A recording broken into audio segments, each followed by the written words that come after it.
So today, Rich is going to take me through a bunch of mouthpieces. I have my original mouthpiece that I've been playing on for years and 3 Denis Wick mouthpieces that I'm trying out. And he's going to basically take me through and figure out which one works best for me.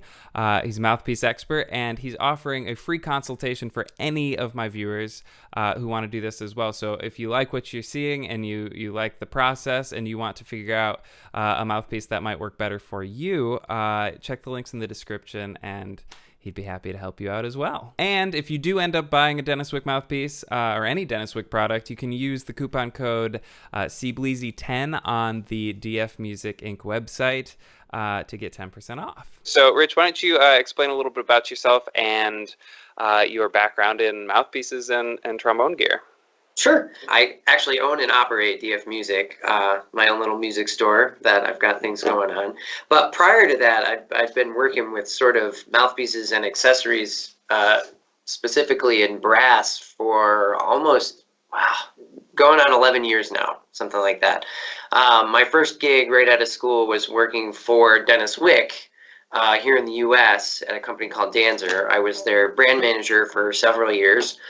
Learned a ton about mouthpieces. I'm a trumpet player, so I did start sort of learning high brass first, but once you sort of learn the concept of mouthpieces, it's really easy to translate and works well with helping others, like on trombone, like we're going to today.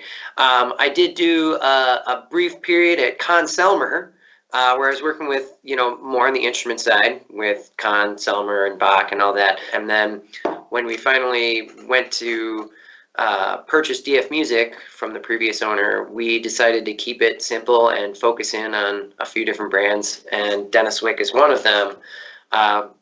I feel pretty strongly about the brand, obviously my history with them, and Denis Wick makes it really easy to just have one brand and not have to worry about everything else. There's obviously a lot of great mouthpiece manufacturers out there, and it's not that Denis Wick is the only thing that will work, but Denis Wick as a brand carries all of the instruments. They have a wide variety of sizes, and within those sizes, they also have different styles, and we're going to go over some of that today too. So it makes it really kind of fun and easy brand to work with, and that way we can provide the best information, the best selection, and just sort of the best overall experience with that one brand, and not have to worry about carrying everything there is. So what can you tell me about what I have been using? And then I have 3 that I'm trying out here. I have a Denis Wick Heritage 2AL. So that's the cool gold rim one. Mm-hmm. I have a Classic. I think that's let's check it out. That's also 2AL. So I have the Classic and the Heritage of the 2AL. Mm-hmm. And then I have a 1AL, which is this heavy top mammoth thing. Yeah. So what can you tell me about what I'm used to and what I might feel with the other ones, or where would you start trying to decipher what's going to work for me and what's not? Yeah. Well, I mean, the first question I always ask everyone is, well, what type of playing do you do mostly, and what is it about your mouthpiece that's making you want to look for something else? That's always the starting point. And even for yourself, if you're thinking about changing equipment, those should be your first 2 questions for yourself. Because a lot of times you might answer those questions and say, you know what, I'm good with what I'm on. Yeah, very true. To start. So why don't we start there? I think everybody is kind of familiar with your playing, so I don't think we need to go too much into that. But yeah, what is it about the Bach that is making you feel like there might be something out there that can do a little bit more for you? Yeah, well, I mean, the first side of it is it's literally the only one I've played. Right. So I don't know what else is out there, and I guess I would say it's kind of hoofy. Like there's not a really clear attack. Or I guess I'm just working really, really hard to make a clear attack. Sure. And then there's just this certain range. It's 4 or 5 notes that is just I kind of have to decide if it's going to be melodic or if it's going to be like really in your face and brash, and both sound really good, but I can't do anything in between, and so that's really kind of not ideal. Everything else, I'm so used to it, I can make it do what I want, but it would just be a matter of making all of that more efficient, I think. And efficiency is exactly where I was going to go next. I mean, you kind of said the two things that we kind of key in on. One is you can pretty much make almost any mouthpiece do what you want, but it's about how hard you're going to have to work to get that sound. So, you always want to be thinking about, well, what is the sound I'm going for, and how hard or easy is that to achieve on this equipment? And this goes back to what I was saying earlier. There's a lot of mouthpieces out there, and there's a reason why they all exist. It's very rare you pick up a mouthpiece and you're just like, this wouldn't be good for anybody. Right. The bottom line is there's a lot of good manufacturers out there, and there's a reason why Bach has been around so long. I mean, they're good mouthpieces too, but different demands call for different stuff, and different players need different things. So it sounds like you're looking for a little more versatility out of the mouthpiece, maybe a little bit more consistency throughout the registers, so that your low register and how that responds articulation wise is similar to what you're doing in the upper register. And then beyond that, it's a matter of, sort of finding a size and style of, at least for Denis Wick mouthpiece, that, best fits those. And also, we have the different styles, so you're going to try them out anyways. It's a good idea to always try out the different styles. And because you kind of have all three, it's really nice. We've got the heavy top, the classic, and the heritage. And then the other thing is, you're on a 1.5, so initially you'd want to start somewhere within that size. There's great information out there on sizing. One of the easiest ways to get the Denis Wick information is to go download the Denis Wick app, and it's a quick, easy way to sort of check specs. Size-wise, diameter-wise, you're going to get close, but just realize that any rim shape and change in how the cup reacts and everything, it's going to make the mouthpiece feel like a different size no matter what you do. So even if a mouthpiece is, this is 28 millimeters, and so is this one, they're going to feel like a different size. That's just kind of the nature of mouthpieces. And since you're on a 1.5, just for everyone out there, the Denis Wick trombone mouthpieces follow pretty close to the Bach. So like a 1.5 is going to be somewhere between a 1 and a 2, which is probably why those are the three you have right now. So from there, I would say, well, let's try something out and see how they feel. Okay. What should I know what I'm expecting, or should I just try them and not think about it? I try to have somebody play them first so that there's no expectation. That way they can approach the mouthpiece the same way they would their current mouthpiece, without any preconceived, like, oh, this one's going to be brighter. Because then the nature of the player is that they're going to play brighter on it. Absolutely. Okay. Should I try all three then, or one at a time? Why don't we start with the heritage style mouthpiece? Okay. Should I start with my 1.5 and then go to it? Okay. Yeah, I think that'll be good. Yeah, always. Yeah, you want to start on your mouthpiece. That's your home base.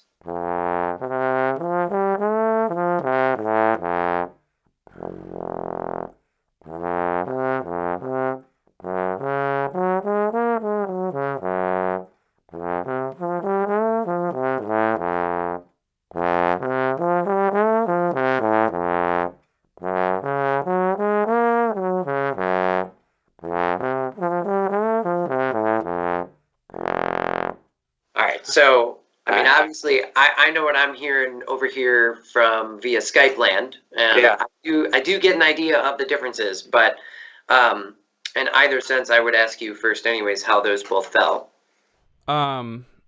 The heritage so far is more fun to play, less work to play. I think this is going to get harder as we get to like between the heritage and the classic, the exact same size. But between these two, they're very different. So,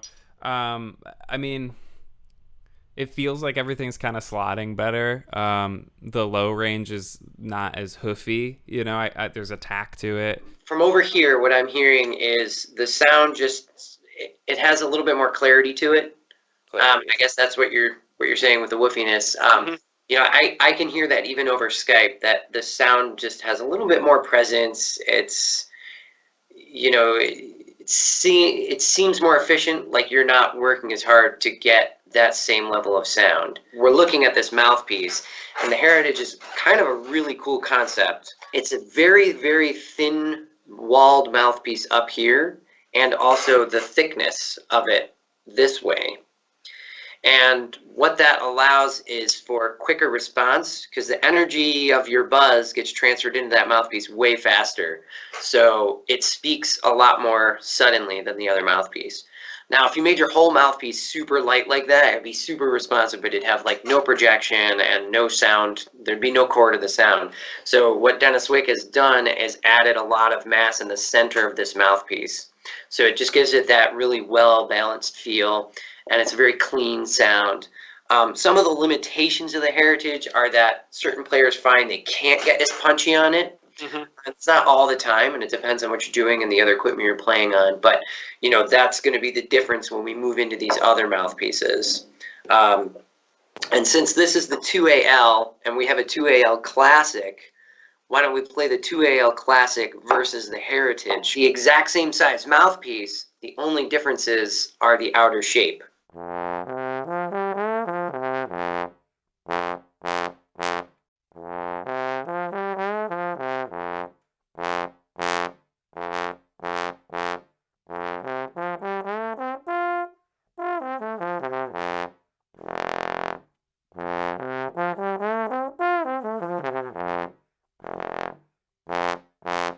What are you hearing? It felt like when you were really pushing that sound, it held the sound better. Like the core of the sound didn't spread out as much. Mm-hmm. Versus the Heritage, which had a nice delicate sound to it, and it did sound like it was still speaking a little quicker. Like the articulations happened faster.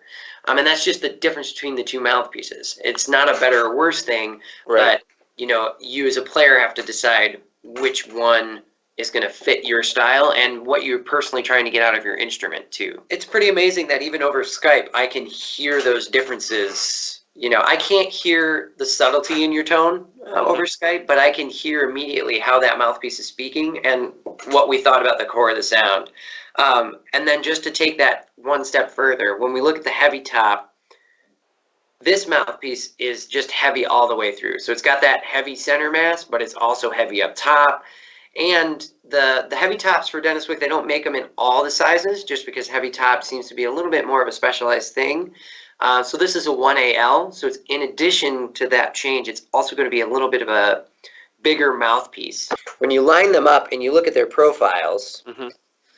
This is very, there is mass to it, but Denis Wick has sort of cut down some of it.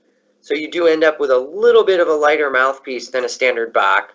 The Heritage, as we talked about, is really light in this area. So again, lighter than a Bach. This mouthpiece, very similar bowl shape on the outside. It's heavy all the way through. It's a big mouthpiece. It is heavier than the Bach, but yeah, it's going to be the most similar in terms of the weighting to your current Bach mouthpiece. So you should be able to get more air, more sound, and more power out of this mouthpiece. But that also means it's going to be harder to control a little bit. And it's not going to have the subtleties that you can accomplish on the Classic or the Heritage. Okay, I'll go back to the Bach first.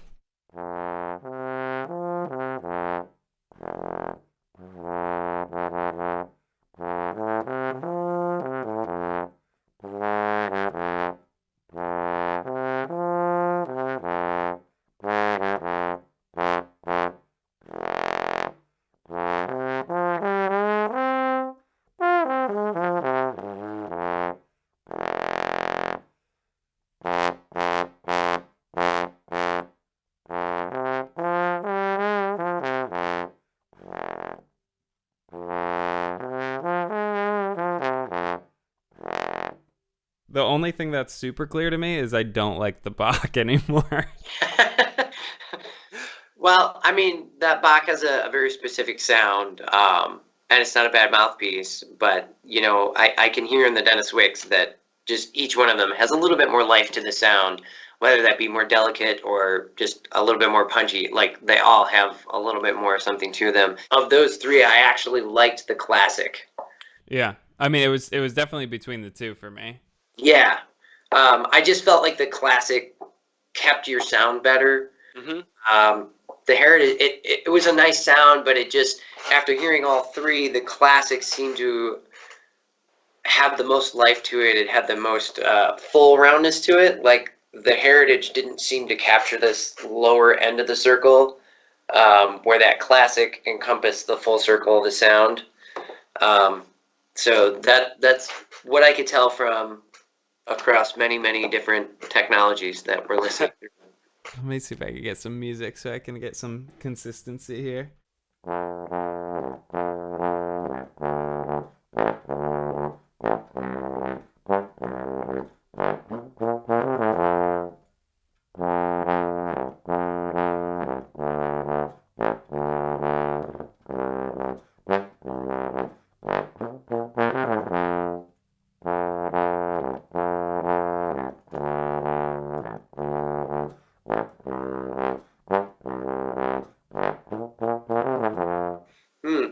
I'm still liking the Classic.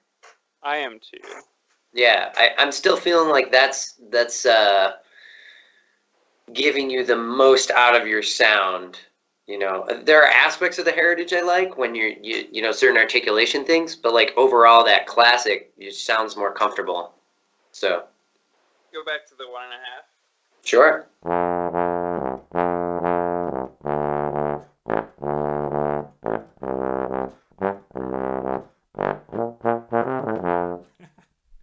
It's so comfortable because I've been playing it for so many. Yeah, I can hear the comfort, and that happens a lot with Mouthpiece trials. Like, I mean, but like you could feel like that was home base.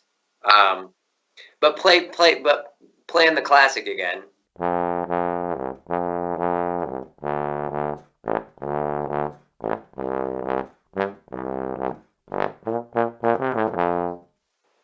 Okay, I hear a big difference in tone color when you go to the Denis Wick, and to me it has a lot more life to it. And I can hear that you are a touch more comfortable with you as a player, and that's why playing music is different. Like, you know exactly how your Bach mouthpiece, what you need to do to make those jumps, like from the higher to the lows. But I can also hear in the Denis Wick that the sound is speaking better. Yeah. And the more you play that lick on the mouthpiece, the better it starts to sound. Like, playing it the third time on that Classic is already sounding like you're almost as comfortable on that as you were on your Bach, which you've been playing on forever. Now, I can only tell you so much through Skype, but that's exactly what happens when I'm on the phone with everyone. I'd say I've got a pretty good success rate in finding what they're looking for. I don't know how busy you want to be, but if anybody wants to do this, you are offering to do this for them as well? Yeah, I could do this. I mean, we could certainly do it on Skype if need be. We offer trial programs for the mouthpieces. We try to keep it around like 2 to 3-ish mouthpieces, just because more than that is just kind of going to be confusing to the player. And, you know, the best way to do that is to do like a phone consultation, and then you can do the trial program through the website. And then even though we have a credit card on file, we don't actually charge it until the trial's done. It's hard to get all these mouthpieces in one place anyway, so usually this is the best option. So if you do end up wanting to buy one of the mouthpieces, make sure you put in the code CBleazy10 to get 10% off, which is another thing that Rich has so kindly added for my viewers and only my viewers. So that's so super awesome. So you get a free consultation if you want it. If you're thinking about getting a new mouthpiece, it'll basically look like what happened here. What's the best way to reach you? Yeah, I mean, phone number and email. And, you know, if all else, you can just go to the website, which is dfmusicinc.com, and all the contact info is there as well. You know, if we want to do a Skype, we'll probably set up an actual meeting time for that. Phone calls, you know, you can call us anytime during business hours, and if I'm there, I'll answer the phone, and we can just do the consultation right then and there. I do that pretty much all the time anyways. It's one of my favorite things to do, actually, is helping people find mouthpieces. So it's obviously been something I've been doing literally since I graduated from college. So obviously I like it. If somebody's in the Chicago area, could they come in and do it live? Yeah, if someone's in the Chicago area, a great way to do that is there is a Denis Wick trial studio, and you can set that up with me. Obviously, we're one of their partners, so we work with them a lot on that. And I can come in and help. But they also have a couple great brass specialists at that studio too, if I'm unavailable. And they're more than willing to help too. And they're awesome at that. They have all the mouthpieces there, so everything's available to try out, and they can walk you through everything. And it's a nice space. They've got a practice space so that you can actually, get isolated. You don't have to be trying mouthpieces out in front of somebody. They'll just kind of put you in a practice room. They'll give you the rundown on what you're trying out, and then they just let you have at it, and you can enjoy yourself as a musician. It's kind of a nice hang. If you're in the Chicago area, you can come in and do it live. If you're anywhere in the world, you can contact Rich, and he'll get you all hooked up. And make sure you use the coupon code if you end up buying one for 10% off. Is there anything else? No, just thanks for having me. This was fun. This was great. I can't wait to see which one I actually end up with. I'm guessing it'll be the classic, but I'm going to sit with it for a while and we'll find out. Cool. All right, cool.